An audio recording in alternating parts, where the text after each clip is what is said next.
What's going on, everybody? So if you've been following along with my soup can forge, you know I've recently got it going and proof of concept works on it. So now I need to make an anvil for it. And there is a channel, ZNA, I'll leave the rest down the bottom, Zenot Alpha. There's a guy named Eli. He does some crazy weapon build, armor build, things like that. But he made an anvil using some 4x4s, 2x4s, and railroad spikes, and a railroad plate. So that's what I'm going to do. And I'll bring you guys along.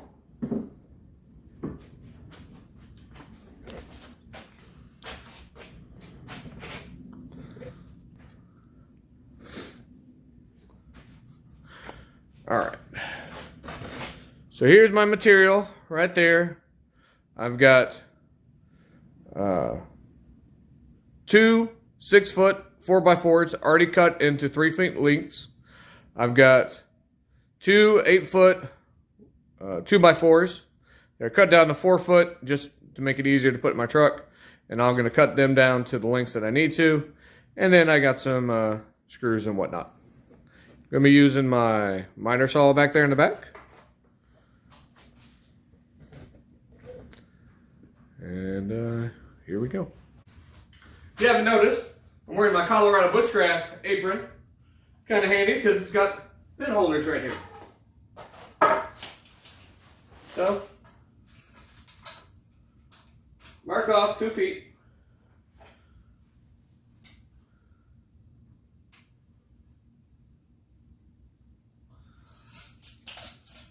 I'm going to do a total of 4 2-foot sections. And as you can see, I'm wearing hearing protection because this stuff gets loud. Okay.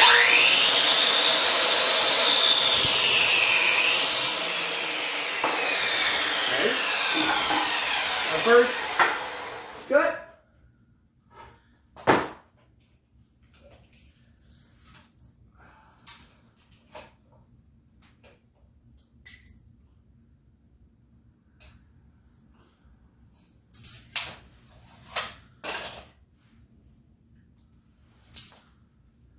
Second cut.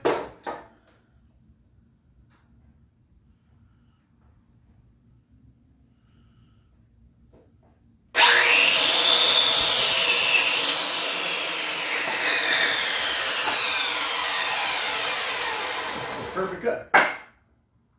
Now my next cuts are going to be, in Eli's video, he used metal braces to hold the 4x4s together. I couldn't find those metal braces, so what I'm going to do is I'm going to cut up some wood and make those into braces. So I'm going to be doing 2 cuts that are 8 inches, because it's 2 4x4s, and then 2 other cuts that are 12 inches, because it'll be the 2 4x4s plus the 2 2x4s. Hopefully my math is right.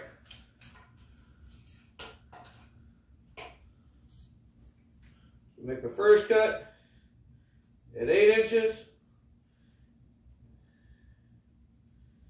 and 8 inches. So we'll just do those cuts first.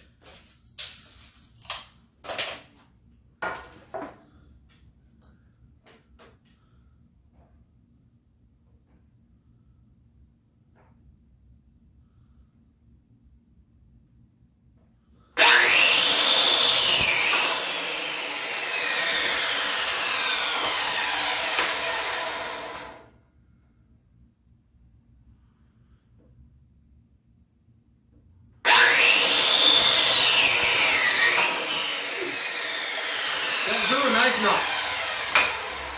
Alright. Now, these cuts are going to be, that's what I thought. They're actually going to be 11 inches because the 2x4 is actually only 3.5 by 1.5 nowadays. 11, 22.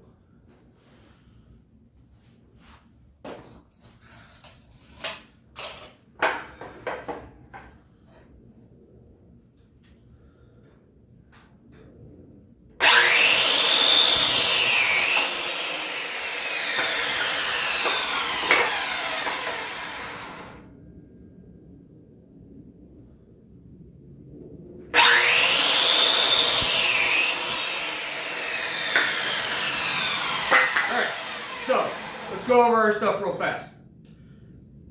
The 4x4s are cut in 3-foot lengths. They're going to be the base. 2 of the 2x4s are going to be the top for the actual plate. The other 2 2x4s are going to be on the base to give it a little more stability. And then these are going to be the braces for the outside. So, let's get this stuff squared away. We'll go on with the next part. Always remember, safety, lock your saw.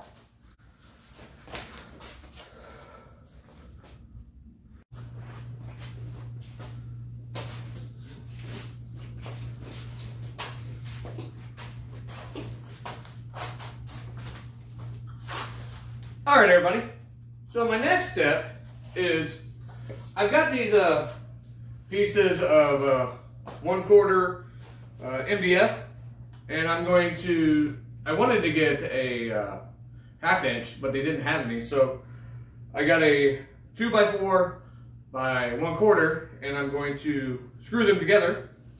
So what I'm going to do is get them on top of my boards over here, and get them as close to the edges as possible. Now, nothing I ever do ends up perfectly straight or anything like that, but that doesn't really bother me as much because I am function over form any day. It doesn't need to look pretty. Well, I would like it to look pretty. It needs to function. Okay, so as I said, I'm not a professional. Make sure you're using the right size drill bit. Because these first holes were too big, and my screws wouldn't bite.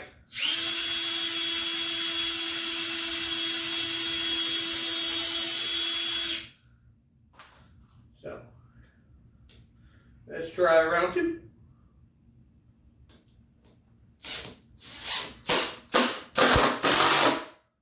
Much better. Bigger is not always better.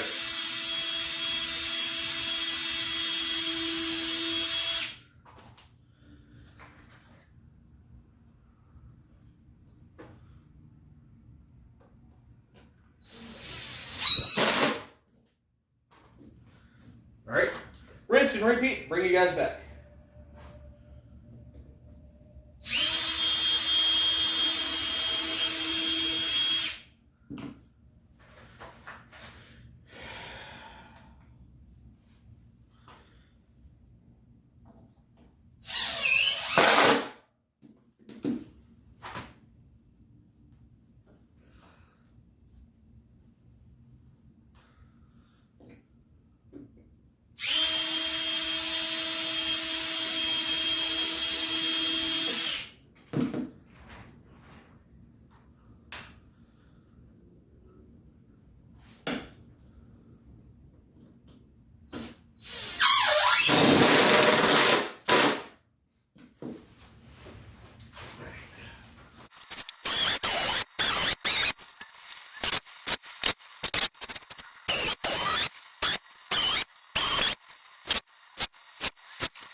All right, everybody. So I got the board, the legs, braces, whatever you want to call them, done. Now, next step is going to be putting on the braces on the 4x4s. So, bring you guys here. All right, everybody. So I forgot to mention in the first part, the screws that I'm using. The first part were just 1 1 5/8 inch drywall screws. And then for these bigger pieces, I'm going to be using number 10 3.5 inch general purpose screws. Now, because nowadays nothing is ever actually what it's supposed to be, where it's supposed to be 4x4 and it's not. This is actually about a 1/2 inch over, but that's not that big of a deal to me. So.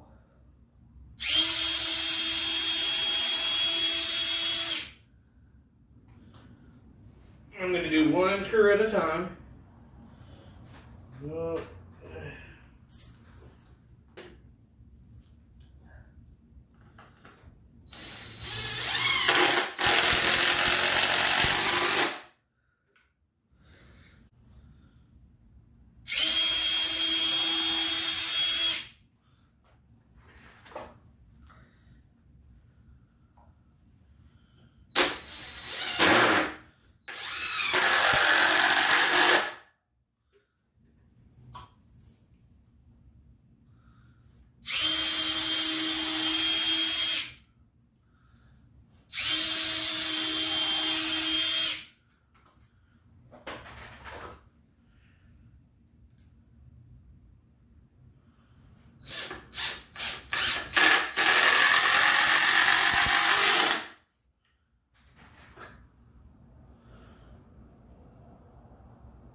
Okay, so first one's on.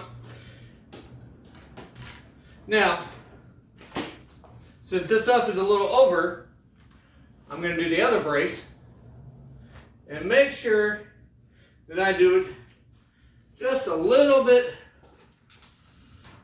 below. Right, 1, 2, 3, 4.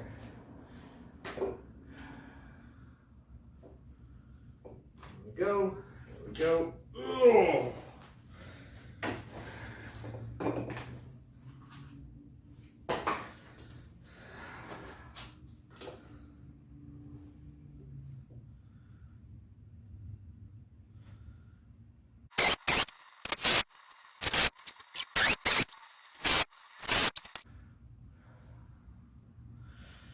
So originally, this piece was going to go on top of this one. But since this was already a 1/2 inch over, we're just going to make it work. Here we go. Ugh.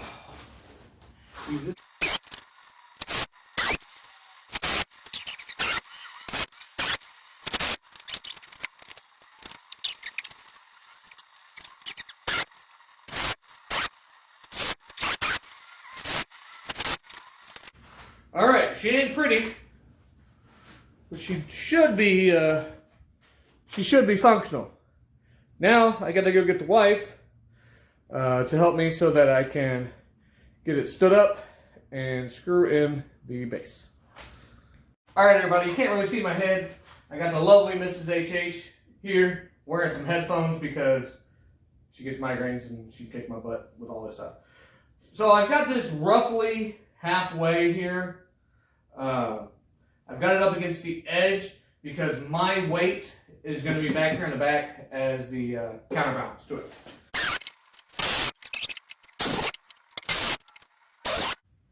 Now in Eli's video, he actually used a square and lined up everything and made it all nice and fancy, which I could have done, but this is me.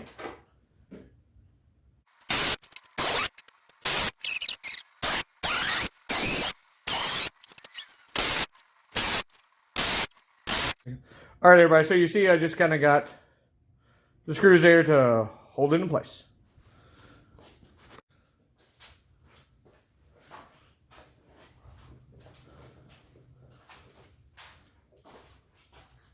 All right, everybody, next step is to put on the top 2x4 braces. Now, you see I have this little piece of scrap wood here in the middle. That is because the plate itself is 7.5 inches wide. Now these are 2x4s, so they should be 8 inches wide, but they're not. They're about 3.5 inches wide. So with this little 1x in the middle, it gets me just over the 7.5 inches so that the entire plate will be on the wood itself. So first things first, pre-drill the holes.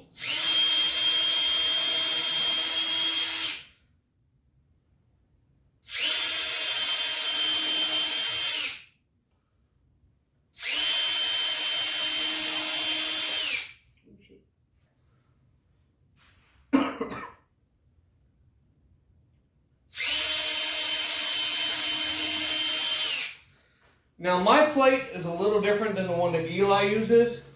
Eli's is longer, and so that'll come into play when I'm using the railroad spikes, and I'll talk to you about that.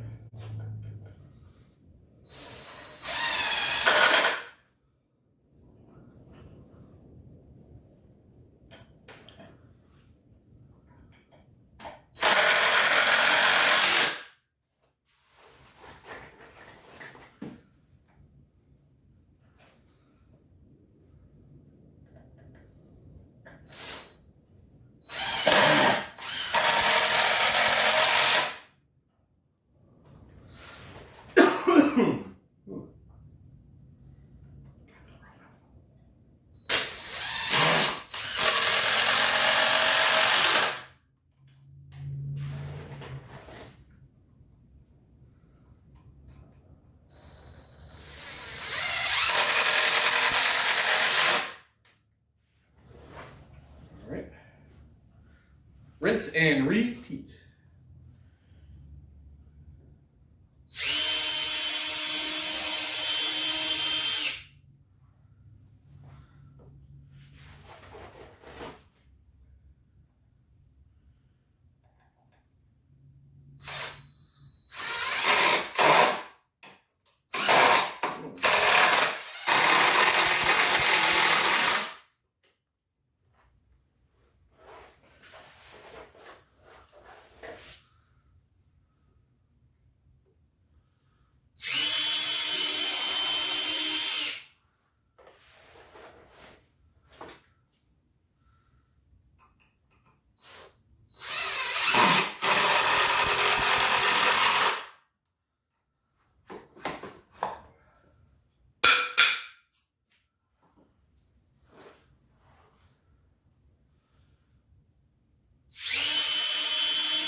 Drilling an extra screw into both of these, just because these inside screws are kind of close.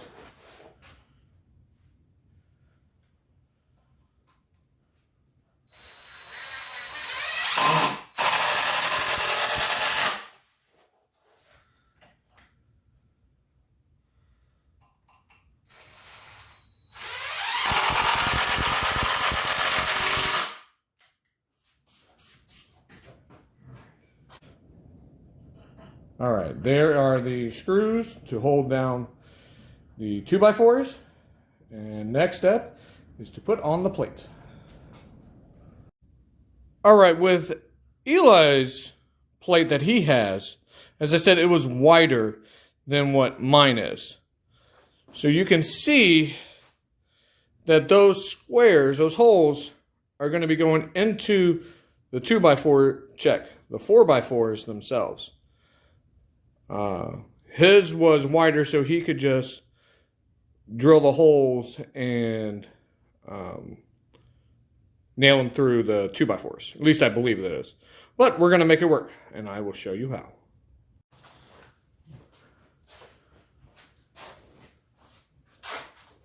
Alright, as you can see, there's 4 holes.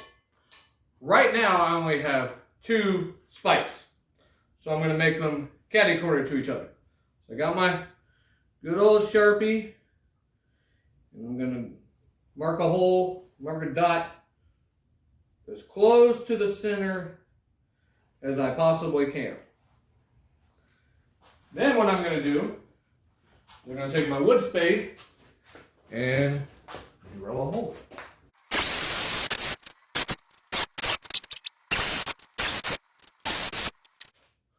As I just drilled those 2 holes, and now I'm going to pound the bejeebies out of these railroad spikes into those holes. Or at least that's the theory.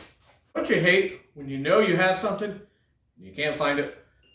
I know I have a regular sledgehammer, but I can't find it to save my life. You gotta use a regular hammer. So what I'm going to do is take these railroad spikes, take them in here,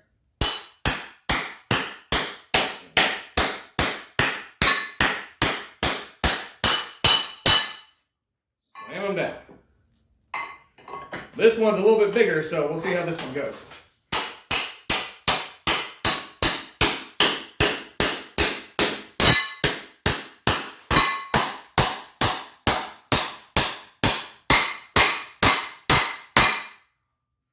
Alright, worked better than I expected.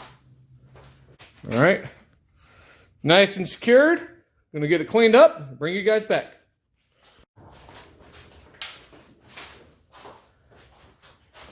Going to be throwing up all this rust and everything, so might as well use this mask. My good buddy Mitch over at ColoradoBushcraft.com made me this mask a long time ago, so I use it when I'm messing around out here.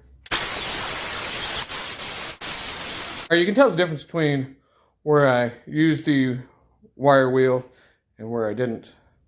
I don't need it fancy or anything like that. I was just kind of cleaning it up a little bit.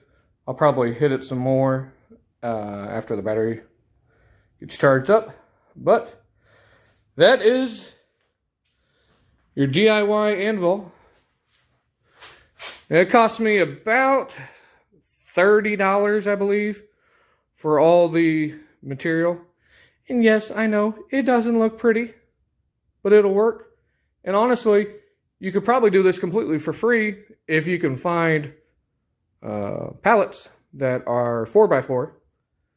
So, yeah. Hope you guys enjoyed this. If you have any questions, please let me know. I'll have some blacksmithing videos coming up using this, and I will talk to you guys here later.